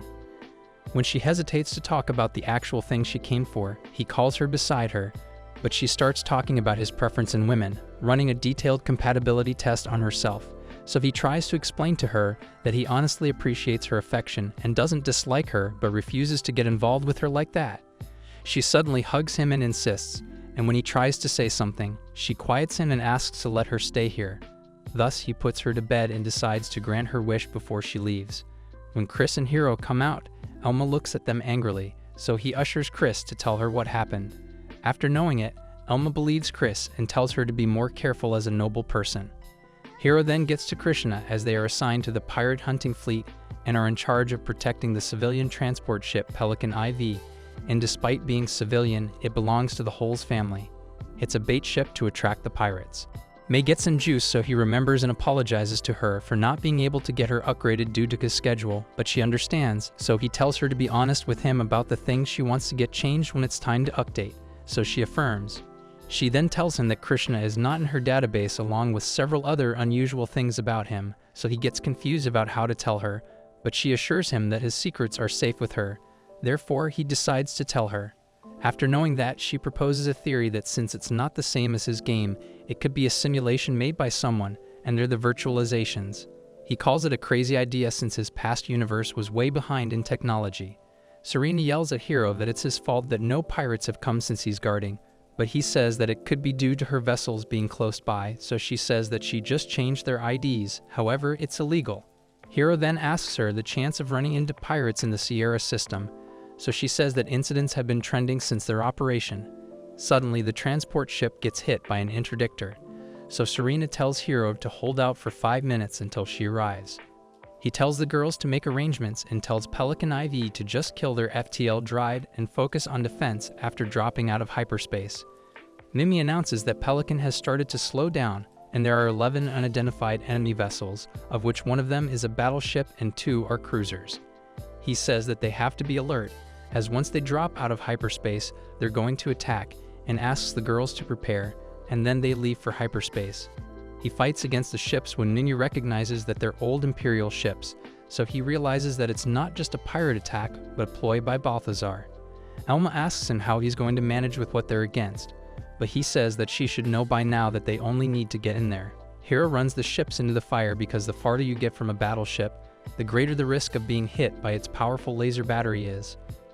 Therefore, he plans to get close and then start dropping reactive anti-ship torpedoes. However, he goes around to its dead space, so no one can fire there without risking friendly fire as they've held the battleship hostage. When the small ships get closer, he shoots lasers, but suddenly they hear a transmission from the frequency for the Imperial forces about how Hiro just shot at them, and they realize that they are actual Imperial ships and not old ones used by pirates, and Hiro wonders who exactly Balthazar is. Serena arrives and warns all Imperial vessels currently engaged in battle to cease fire and power down immediately or they'll get attacked, but none of them follows the order, and suddenly a transmission announces that all weapons are free, which means that they can use any weapon they want and friendly fire isn't an issue. Multiple heat signatures get detected from cruisers and destroyers, and explosions begin, so Serena orders Krishna to leave the area at once and tells unit ships to open fire. Hiro does so, but suddenly Krishna's shields slightly get hurt. However, he escapes, more surprised than damaged. Elma tells them that they only left the battleship intact and asks if it's okay for them to hide. He assures and tells her to leave it on Serena. Serena again tells the Imperial ships to stop, and Wenstall's engines finally stop, and they transmit that he is the XO of the vessel, Lieutenant Commander Kestrel, and tell that Captain Eugen Erasmus has taken his own life, and now he's in command. She thus tells him to prepare the injured as she'll start searching for them. Hiro then informs the girls that the battle is over, so once Serena's got things under control, he'll head back to Pelican IV. Hiro and Mei leave to get her upgraded, so Elma tells Mei to take care of Hiro since she's about 2 times stronger than humans. After the battle, they went with Serena's unit to escort the remains of the deserter fleet to Sarah Prime's colony, and he doesn't get extra rewards since those weren't pirates. Since they had to stay in the colony to receive Chris' grandfather's message, he decided to get Mei upgraded at a branch of Orient Industries, and on their way, he saw a large number of android robot girls. They entered the official workshop of Orient Industries, and even its receptionist is an android. She greets them, and he realizes that Mei has already shared the data about their needs with her. Until she gets upgraded, Hiro is asked to wait, and the receptionist tells him that Mei isn't being upgraded but replaced, which means copying her data to a new body to save up time so it'd only take 2 hours. She then asks him if he'd like some advice on life with an android, so he affirms, and she tells him about it and also suggests maintenance equipment so his wallet starts to drain. When Mei comes back, he asks for the combat stuff he ordered, so Mei hands it to him, telling him that it's a compressed sphere of the same metal used in battleship armor and is a primitive throwing weapon. She then takes out a security baton, which is a primitive blunt force weapon. The receptionist then tells him about the operation confirmation to test how Mei fulfills his orders, but he gets pissed and refuses. However, Mei drags him, asking if he hates her. After they sleep together to fulfill the test, they leave and he feels guilty about that as if Dude Conscience is filing a complaint. When they return to the ship, 2 soldiers who work for Count Dallenwald stop him to examine him before letting him enter. Mei tells that Elma messaged him that Chris is being escorted, but he was in the middle of the test, so Mei replied in his stead. He enters the ship, and they both quickly apologize to Elma. She scolds Hiro, and then they leave to escort Chris. On arriving, they look at the battleship-grade combat ship of Chris' grandfather in awe and enter inside. Count Dallenwald's secretary receives them and tells Chris to follow him and the rest to wait in the parlor. Hiro thinks it'd be okay to let her go alone, but when she assures him, he follows the rest of his crew. They look around the ship in awe at how luxurious it is, that even the air smells expensive, but Elma says that it is quite similar to Krishna, so he realizes that buying a big luxurious mothership would be cheaper than building a house on a planet. Later the door knocks, and the maid informs that the master is on the way. After a while, Count Abraham Dallenwald enters the room along with Chris and his men and introduces himself. Hiro greets the Count, but the Count tells him not to be formal and asks them to sit.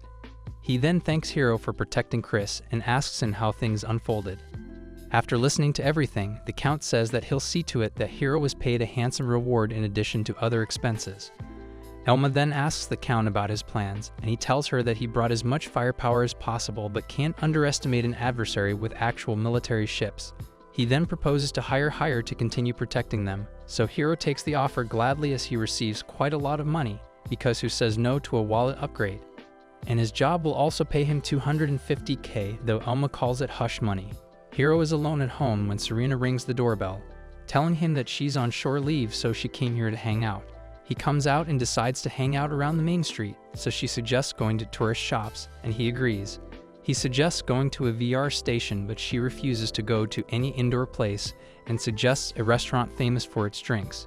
But Hiro refuses, saying she'd end up getting wasted.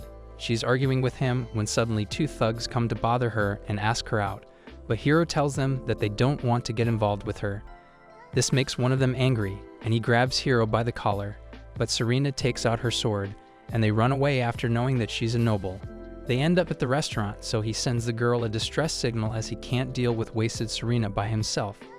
However, she realizes it and asks him why he's so distant to her, so he tells her that it's because she's a noble and an Imperial Force lieutenant commander, and that she doesn't need to bother with him as he must have men lined up for a noble like her.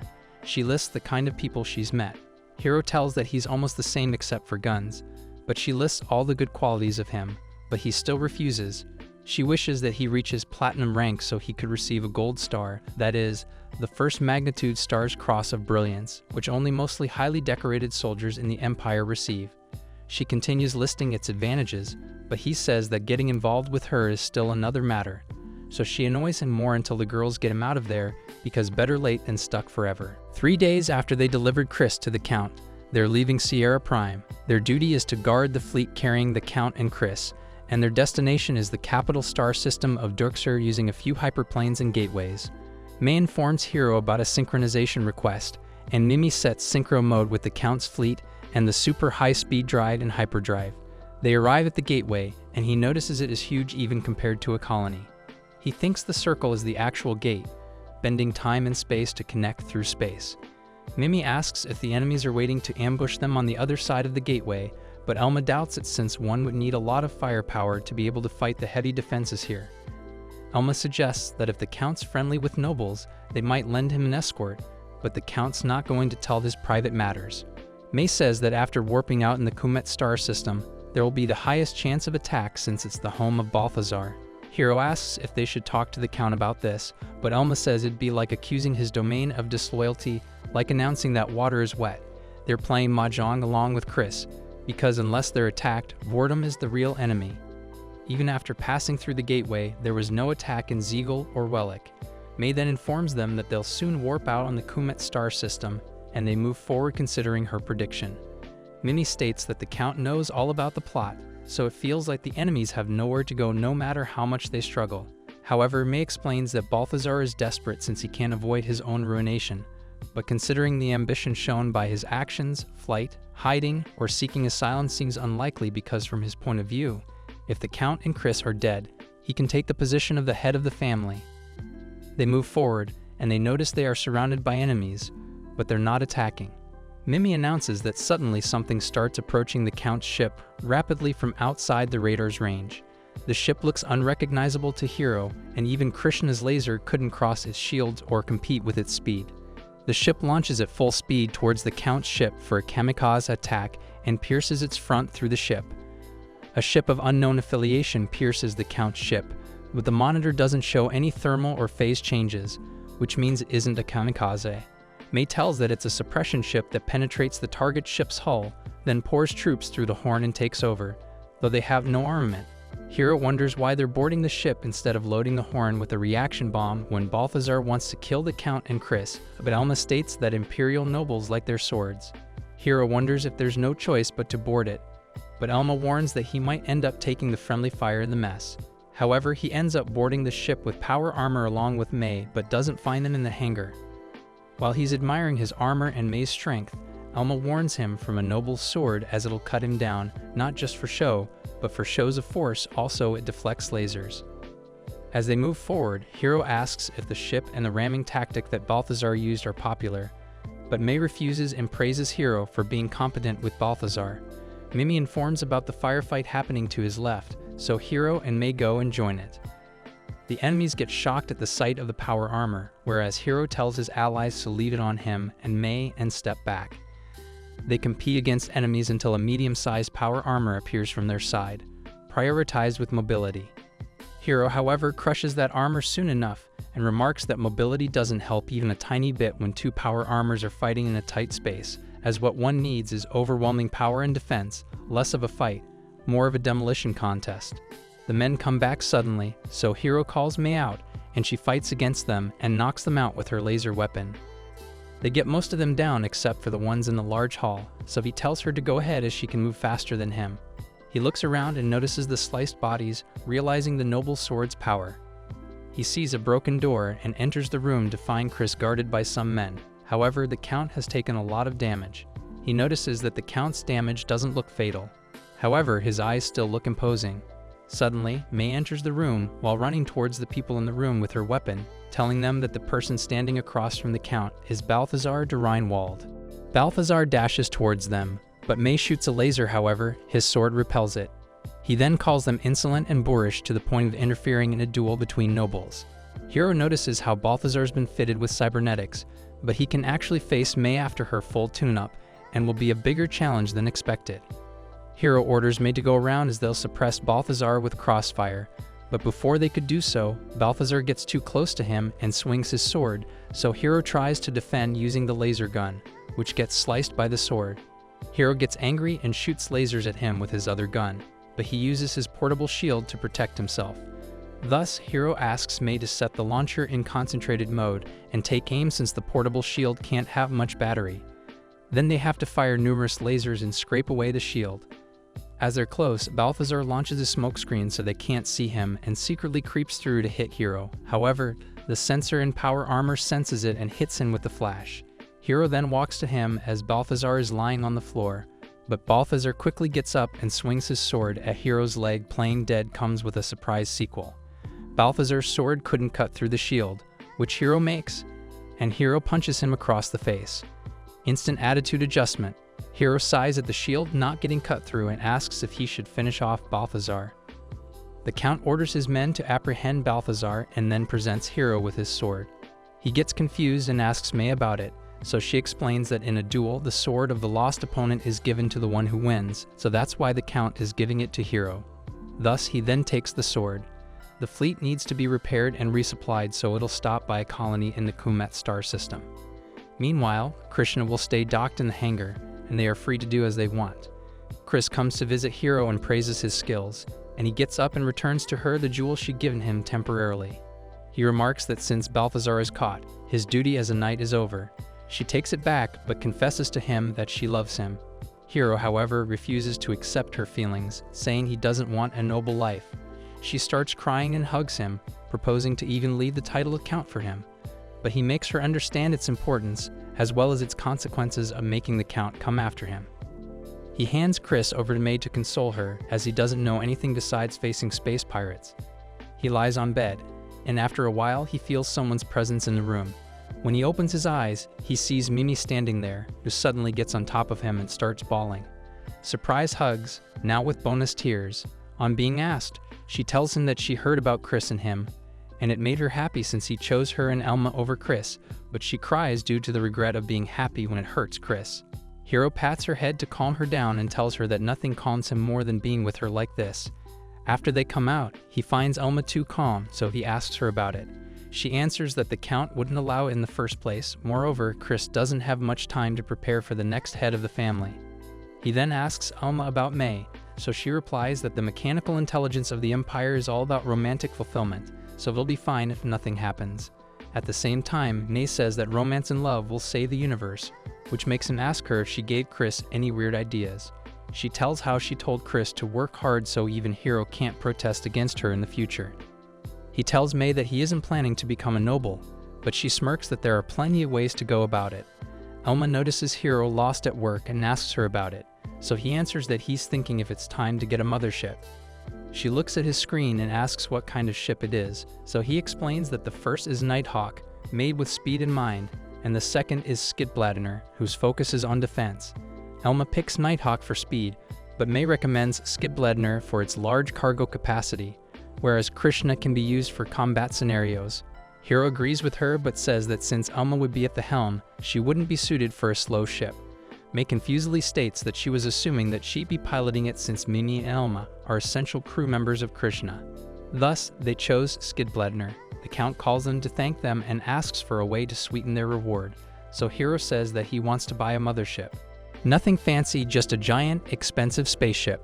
The Count tosses him the crest of the Dorianwald family as proof of support so he can use it at the shipbuilder. As he's about to leave, he asks Mimi if they've met before, but she refuses, so he apologizes and walks away. Hiro bids goodbye to Chris virtually before he leaves, but she insists him to come see her soon, thus he agrees. As Krishna flies away, she decides to stand by May's words of becoming strong for him, as a maiden in love is invincible. On reaching the Brad system, they notice they're being scanned. Elma says that they're not the army or police, so Hiro can ignore them. Suddenly, there's more ships that start to scan them, so he accelerates to shake them off. When they still keep scanning, May tells them that the ships are with the Spaceworker Company, and since Krishnand is rare, they're interested in something new to them. Hiro asks May to record the ship IDs, and she does so. After arriving at the Spaceworker Company, an android takes them to a negotiation booth where a dwarf named Sarah assists them. She asks Hiro about what carrier ship they want, so he directly tells the name of Skidbladner, which makes him excited and praises his taste. She tells him about SDMS-020 of their company and describes all about it. She then confirms the requirements of Hiro, like not making any allowances towards the shield and armor generators and equipping the ones with the highest performance. The price comes to 28 million, but Hiro's budget is 22 million. She proposes to him to sign an exclusive contract so his price will get down to 22 million because of how he went from bronze to gold rank and is a remarkable mercenary. Pretty sure exclusive just means he can't escape. Sarah notifies the 4 points of the exclusive contract, which were: first, he'll continue to use the company's mothership; second, he'll use the company to service it; third, the company will regularly download operational data; and fourth, his exploits can be used in the company's advertising. Hiro agrees to the first two and asks Elma's advice for the latter, to which she says that if it's not private information or their actions are not restricted for the sake of advertisement, then it's okay. Mimi asks Sarah the reason to advertise a mercenary's work, to which she replies that it's for operational data and will be used in the entertainment media division. May proposes a condition of inspecting the data before it's handed to them and tells them to equip the armament slots with elm and medium caliber laser cannons and missile racks on the small mounts. Sarah comes back after confirming with her master and notifies that it'll be delivered in 2 weeks and asks to overhaul Krishna, so Hiro agrees but instead demands money to look at its advanced interior. After negotiations, Sarah finally agrees on 20 million in exchange for Krishna's operational data that May gives her in a chip, which angers Hiro as she didn't take his permission.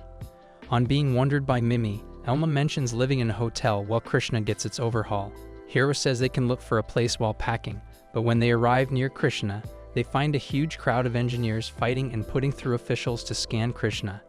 To get rid of them, Elma shouts that Krishna will be handed to Spaceworker tomorrow since they asked for it to be overhauled.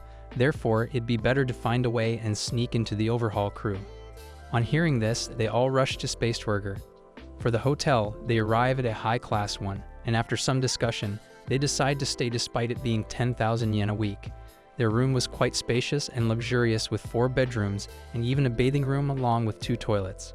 When their luggage arrives at the room, Hiro begins to unpack it, whereas May asks him to reconsider the punishment he's given to her, which was prohibiting her from serving him other than as a guard, which is the pillar of her existence.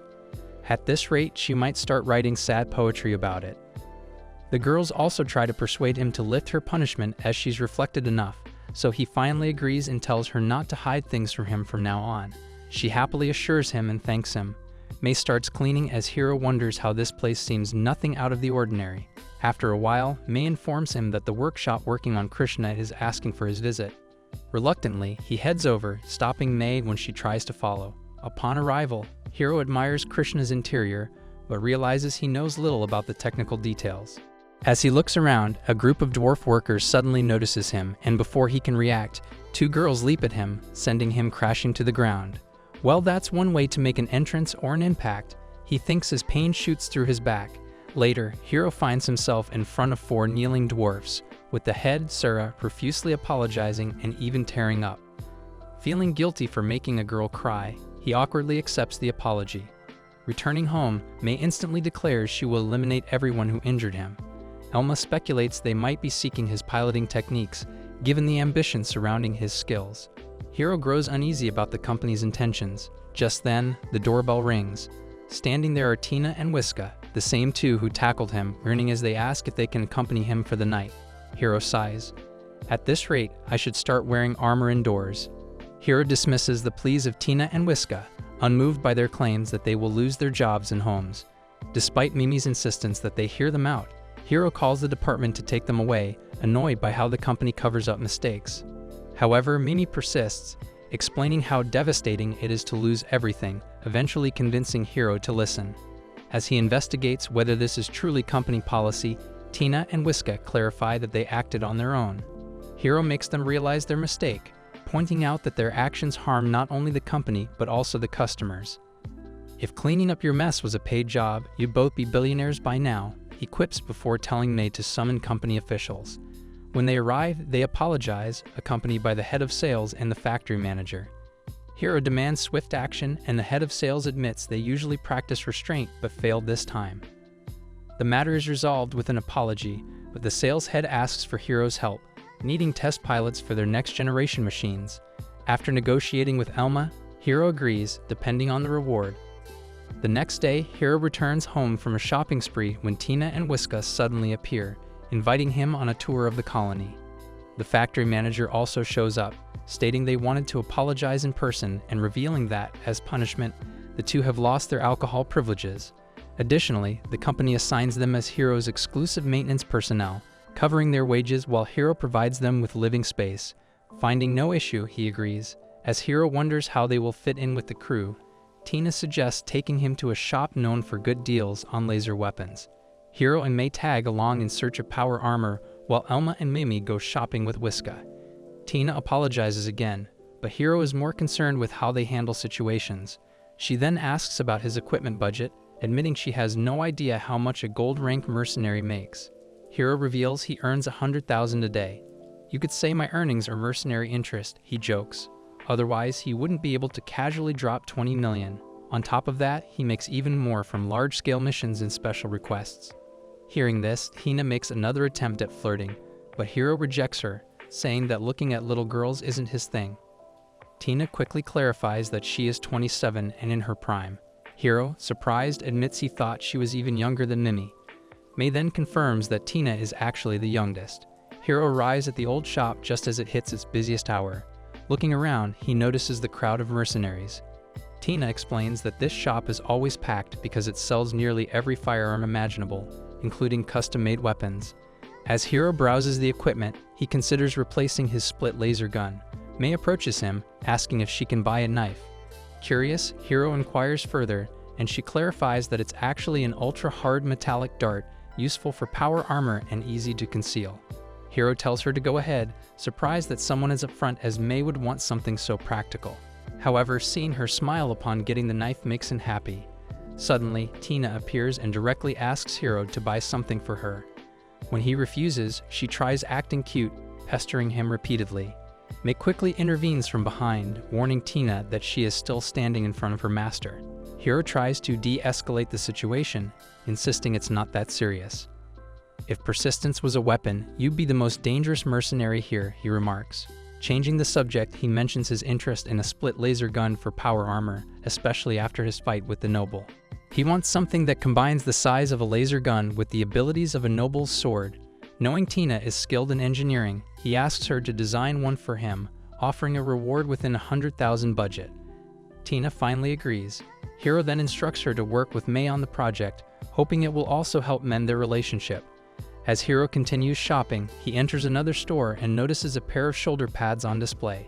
The shopkeeper approaches, explaining that it's a thermal cloak capable of adjusting its temperature between 50 and -50 degrees. He then showcases various cloaks, and Hiro ultimately chooses the chameleon thermal cloak, which features optical camouflage. Thinking ahead, Hiro buys 5 spares, recalling situations in the game where they might have to land on a harsh planet or investigate a colony with a broken life support system. He turns to shop for other necessities, but soon finds himself overwhelmed as vendors rush to pull him into their stores. Slipping away, he unexpectedly runs into Elma, Mimi, and Whiska. He tells them he purchased a compact cooking kit, which might come in handy someday. Whiska comments that it's rare to see non-dwarves cooking these days since automated cooking systems handle most meals. "Call me old-fashioned, but I like my food cooked by someone who isn't running on battery power," Hiro jokes. She then leads them to a place offering a distinct dwarven specialty, dwarfyaki, where they can cook and enjoy food together. As they prepare to eat, Tina and May arrive and join them. While everyone orders drinks, Tina suddenly remembers she's still under punishment and can't have alcohol, so she settles for water. Despite this, they all raise their glasses for a toast, celebrating their gathering. Hiro flips the dwarfyaki on the iron plate as everyone admires his skill. Miri proudly announces how good of a chef Hiro is while he notes how similar dwarfyaki is to okonomiyaki from his world. Though the ingredients are slightly different, altering the taste, the essence remains the same. Curious, Miri tries to flip the dwarfyaki herself but fails. Seeing this, Hiro playfully asks for a bite. She happily offers him one, and after tasting it, he tells her that she really might know how to cook after all. Before they can continue, Tina interrupts, proudly presenting the gun design she just completed. Hiro takes a look as she explains the concept. She tells him that she can still adjust the blades, which are made from heavily compressed material, allowing them to stand against powerful armors. Because of its unique nature, combining a not a knife and a gun, she decides to name it the hatchet gun. Hiro then turns to May, asking for the supervisor's feedback. May informs him that the design has been approved. Pleased, Hiro tells Tina that he will reward her later, subtly hinting that the twins might be staying with them. Later that night, Hiro asks the twins if they are really twins, prompting Tina to explain the societal hierarchy within dwarf society. Hiro listens as she details the 2 major factions: corpos, the corporate giants who control industries and business; guilds, the craftsmen and miners who handle production and manual labor. Tina explains that Whiska was raised among the corpos while she grew up within the guilds. They only started living together 2 years ago after spending most of their lives apart. She reveals that she used to work as a technician but left behind the dirty work to join Spaced Worker due to the harsh treatment that guild members endured. She further explains that guilds are mostly limited to colonies and rarely venture beyond the same star system. Hearing this, Hiro realizes the stark differences in their upbringings. He apologizes for prying too much into her personal life, but Tina simply brushes it off, saying it's nothing to worry about. "Trust me, Hiro, the only mystery bigger than our past is why people still think Whiska, and I have the same fashion sense." After finishing their meal, Tina and Whiska bid farewell, leaving the group to discuss their potential addition to the crew. Elma asks Hiro for his opinion, and he admits that while they are skilled technicians, they are also employees of Spaced Worker, which raises concerns about leaking sensitive information about Krishna. However, May reassures him, stating that she can monitor their actions both inside Krishna and the mothership, ensuring no external access or data leaks. Satisfied with her precautions, Hiro finally decides to take them under his wing. The next day, he informs Sarah that he will cover their living expenses and allot them rooms near the mothership. However, the remodeling costs are steep. In response, Sarah suggests an alternative, testing a prototype ship to offset the expenses. Seeing it as a fair trade, Hiro agrees to pilot an unannounced prototype for 5 days in exchange for covering the remodeling costs. Elma notes that it's a reasonable deal but reminds him that even if they guarantee its safety, there's always a risk. Miri chimes in, warning that this new ship is vastly different from Krishna. It's a small vessel, yet it possesses a generator output rivaling a cruiser. Hiro recalls how thoroughly he checked Krishna 3 times before taking it out for the first time and decides to proceed with caution. "I mean, if something goes wrong, at least we'll have a front row seat to the fireworks." With that, the prototype Hammer 7 launches into space. Mimi wonders why the company chose Hiro as the test pilot. He explains that the company's own test pilots had already tested the prototype, but none of them could push its performance beyond 50%. Elma adds that while Dwerger excels at building reliable ships, this time they are aiming for a fast combat vessel, which comes with many trial and error phases. Hiro gets excited to test another ship aside from Krishna. After a successful trial run, he returns to find a commotion between the hardware and software engineers, each blaming the other for issues in the ship. Mimi explains that both teams refuse to take responsibility. She asks Hiro if he faced any difficulties while piloting, but he casually shrugs and says he had full control over the craft. He mentions that targeting felt as smooth as sliding into orbit, and since his job was only to fly it, he didn't particularly care about the rest. If it flies and doesn't explode, I call that a success. The next day, Tina and Whiska greet Hiro enthusiastically, informing him that they had been waiting for him to pilot the Pickle 13. They explain that they worked on its development and that the ship is designed for high-speed maneuverability. Hiro steps into the cockpit as the twins launch the craft into space. Once the test is complete, Hiro analyzes the ship's combat potential. He notices that it is heavily equipped with missiles, clearly designed for battle rather than standard operations. Just then, Tina, with a mischievous grin, asks if he wants to test Pickle 13's true firepower. Whiska hesitates, but after a little persuasion, Hiro agrees to use the missiles on dummy targets. Nothing says safe test flight like launching explosives in space. Hiro presses the limiter, and the craft surges forward at an incredible speed. Mimi quickly points out that they have already passed the dummy targets. Realizing the ship is moving too fast, Hiro takes control and disables the auto-balancing mode. Tina and Whiska are amazed by how the ship is moving and discuss the flight data, noting that manually tracking targets might be the key to improving future designs. After the intense ride, Mimi ends up feeling sick, while Tina apologizes, admitting that she got too carried away by the machine's progress. After the fifth test, there are no major issues, and the team isn't needed as much anymore. As Hiro and Mimi eat lunch, she suddenly shares that she is searching for her grandmother, who might be a mercenary. Hiro assures her that he will help find her. Just then, Hiro receives a message that Krishna's overhaul is complete. As they head towards it, he spots Tina badly injured.